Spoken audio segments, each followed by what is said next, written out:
Hello there, good morning, good afternoon, good evening. Welcome to my channel, The Morning Man Abroad. Asim Bhardwaj, your host, your दोस्त। और एक और video है regarding Singapore Malaysia land travel.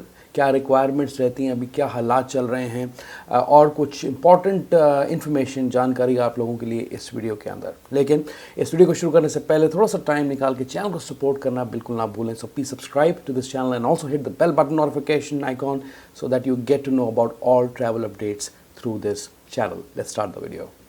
अब सबसे पहली चीज़ जो है यहाँ पे कि जो लोग फुली वैक्सीनेटेड हैं उन्हें कोई क्वारंटीन करने की ज़रूरत नहीं है। किसी भी किस्म का एडिशनल टेस्टिंग, उनका प्री डिपार्चर टेस्टिंग जिसे कहते हैं या ऑन अराइवल टेस्ट जिसे कहते हैं, वो नहीं होगा अगर वो बाई लैंड सिंगापुर से मलेशिया एंटर करने जा रहे हैं।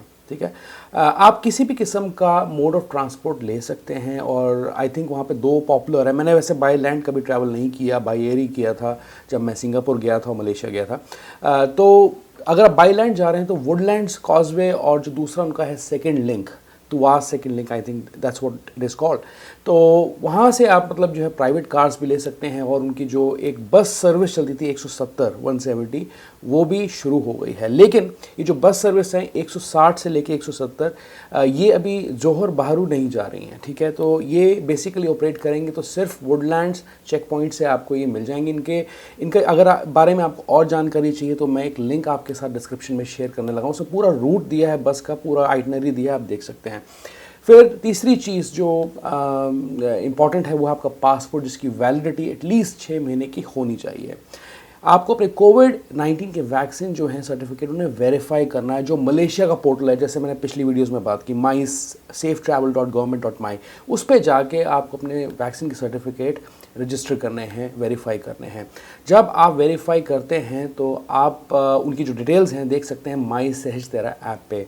अब यहाँ पे क्या होता है कि आपको माई सहज तेरा ऐप भी डाउनलोड करनी पड़ती है अपने फ़ोन पे। उसका जो लिंक है मैं डिस्क्रिप्शन में आपको देने जा रहा हूँ। ठीक है, और आपको वहाँ पे एक प्री डिपार्चर फॉर्म भरना पड़ता है क्योंकि उसके बेसिस पे आपको एक ट्रैवल कार्ड इशू किया जाता है। और ये खासकर इंपॉर्टेंट है उन लोगों के लिए जो शॉर्ट टर्म विजिटर्स हैं।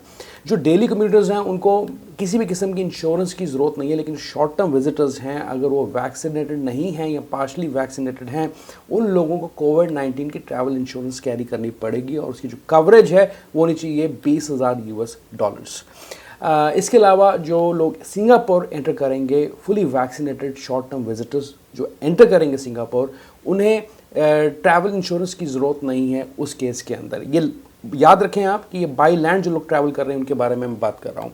फिर जो लोग सिंगापुर जा रहे हैं, जितने भी ट्रैवलर्स हैं, सिंगापुर सिटीजन्स हो गए, परमानेंट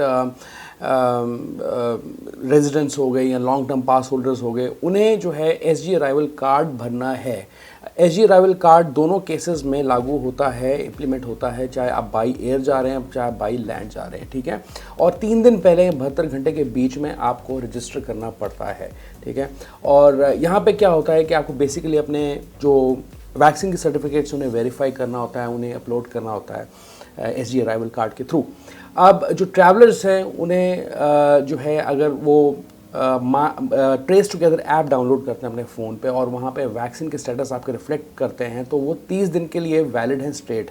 मतलब कि आपको कोई भी रजिस्ट्रेशन बार बार करने की ज़रूरत नहीं पड़ेगी। ट्रेस टुगेदर ऐप में आपका वैक्सीन का स्टेटस जो है आप ये समझ लीजिए कि वेरीफाइड ही रहेगा, जितना मुझे पता लगा इसके बारे में। अब जो बच्चे हैं 12 साल से कम की उम्र के, ठीक है, या 12 साल के, वो मलेशिया एंटर कर सकते हैं। उन्हें किसी भी किस्म का वैक्सीन का प्रूफ दिखाने की ज़रूरत नहीं है, ये इन्होंने कंफर्म किया है। जो ट्रैवलर्स हैं जिन्होंने सिनोवैक या सिनोफार्म वैक्सीन लगवाई हैं उन्हें जो है पार्शली वैक्सीनेटेड कंसिडर किया जाएगा। ठीक है, उन्हें जो है एडिशनल एक बूस्टर डोज लगवानी पड़ेगी। ठीक है, ऑन दी अदर हैंड जिन्होंने WHO अप्रूव्ड वैक्सीन लगवाई हैं वो फुली वैक्सीनेटेड हैं अगर उनकी एज 18 से 59 ईयर्स के बीच की है।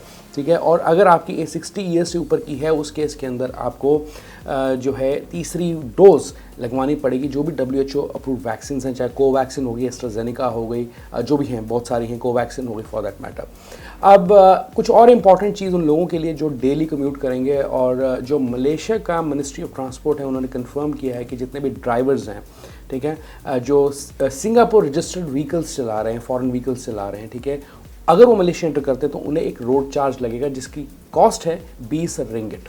या $6 आप सिंगापुर डॉलर्स कह सकते हैं for entry at Malaysia land check points, चाहे आप वुडलैंड्स कॉजवे से जाएं चाहे आप सेकेंड लिंक से जाएं। फिर जो फीस है अभी वेव्ड ऑफ है 1 से लेकर 7 अप्रैल के बीच में, क्योंकि बेसिकली क्या होता है, जो लोग कम्यूट करते हैं daily between Singapore and Malaysia, उनका एक टेस्ट टच एंड गो एक कार्ड बनता है एक्चुअली, ठीक है, टोल चार्जेस आप उससे पे कर सकते हैं। तो वो जो कार्ड उसकी शॉर्टेज हो गई, जिसकी वजह से अभी उन्होंने टेम्परेली जो है फ्री रखा है सॉर्ट ऑफ, अगर लैंड बॉर्डर्स आपने क्रॉस करने हैं एज़ पर माई नॉलेज। अब मैं उन लोगों की बात करना चाहता हूँ यहाँ पे जो लोग फॉरेन व्हीकल्स लेके मलेशिया या सिंगापुर एंटर कर रहे हैं या सिंगापुर से मलेशिया एंटर कर रहे हैं। दोनों केसेस के अंदर क्या होता है कि एक आपको VEP एक ट्रैवल पास लेना पड़ता है, ठीक है। अब जैसे कि सिंगापुर के केस में क्या है कि अगर आप कोई भी फॉरेन व्हीकल लेके सिंगापुर में एंटर कर रहे हैं, हमारे काफ़ी ब्रदर एंड सिस्टर्स में पूछते हैं कि क्या हम बाय लैंड ट्रैवल कर सकते हैं वाया म्यांमार और म्यांमार से होते हुए आगे थाईलैंड, वियतनाम, सिंगापुर और मलेशिया। तो ऐसा है कि उस केस के अंदर अगर कोई फॉरेन व्हीकल है तो आपको एक वैलिड ऑटो पास लेना पड़ता है और लैंड ट्रांसपोर्ट अथॉरिटी से एक अप्रूवल लेटर भी लेना पड़ता है, ठीक है। वो ईमेल पे आपको मिल जाता है और उसकी जो एप्लीकेशंस हैं आप ऑनलाइन कर सकते हैं, उसका लिंक मैं डिस्क्रिप्शन में आपको देने जा रहा हूँ, ठीक है। अब now travellers are encouraged to plan their trips at least 2 weeks ahead to allow enough time for VEP application and approval process। तो उसका मतलब ये है कि 2 या 3 हफ्ते पहले आप अपनी एप्लीकेशन सबमिट करें ट्रैवल करने से पहले, तो वही सही रहेगा। अब जो ऑटो पास आपको इशू किया जाता है उसकी कॉस्ट होती है $10 की, जिसके अंदर एक प्री लोडेड कैश आपको मिलता है $4 का और एक नॉन रिफंडेबल उसकी कॉस्ट होती है ऑटो पास की खुद की, वो होती है $6, ठीक है। तो आप उसके बारे में जानकारी ले सकते हैं, उसका लिंक मैं डिस्क्रिप्शन में दे रहा हूँ। अभी रिसेंटली जो है मलेशिया में एक दिन के अंदर जिस दिन खुला है 1 अप्रैल से travel between Singapore and Malaysia, तो 33,700 लोग जो हैं उन्होंने कम्यूट किया है बिटवीन सिंगापुर एंड मलेशिया। 11,000 लोगों ने चेक पॉइंट्स क्लियर किए हैं सिर्फ पहले 4-7 घंटों में, और touch and go cards available ही नहीं थे, सोल्ड आउट थे सारे। तो अब यहाँ पे मैं थोड़ी सी वीज़ा के बारे में बात करना चाहता हूँ। जो शॉर्ट टर्म विजिटर्स हैं, यूजुअली क्या होता था पहले कि अगर आपके पास थाईलैंड, सिंगापुर और इंडोनेशिया का वीज़ा होता था तो बहुत आसानी रहती थी इंडियन सिटीजन्स के लिए कि वो वीज़ा ऑन अराइवल लेके मलेशिया में एंटर करें। अभी यहाँ पे जितना मैंने देखा है, जितनी रिसर्च की, उसके बेसिस पे वीज़ा ऑन अराइवल मलेशिया का स्टार्ट नहीं हुआ, अभी भी सस्पेंडेड है। तो मुझे एक बार और कॉल करना है, कॉन्फर्मेशन लेनी है एम्बेसी से, कॉन्सुलेट से, कि क्या हम वीज़ा ऑन अराइवल अब ले सकते हैं अगर इंडियंस या पाकिस्तानीज़ या बांग्लादेशीज़ एंटर करते हैं फ्रॉम सिंगापुर टू मलेशिया, ठीक है। लेकिन पहले था ये सब, अगर आपके वैलिड वीज़ाज़ होते थे तो आपको बहुत जल्दी वीज़ा ऑन अराइवल मिल जाता था।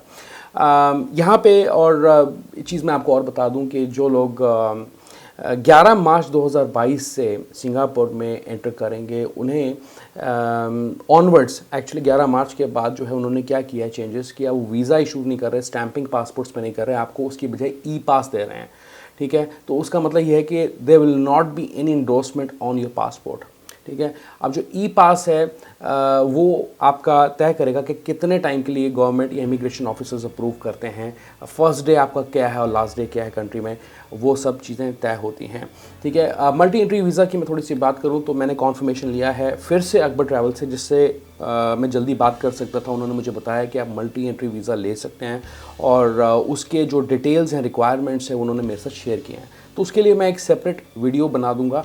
बाय द वे अगेन फिर से रिमाइंड करता हूँ, अगर आप सिंगापुर एंटर करने लगे हैं मलेशिया से, चाहे by land by air, SG arrival card आपने ज़रूर भरना है। ओके, यही इन्फॉर्मेशन थी मेरे पास। अगर कोई चीज़ मैंने मिस की है या मैंने गलत बोल दी तो उसके लिए क्षमा चाहता हूँ, माफ़ी चाहता हूँ।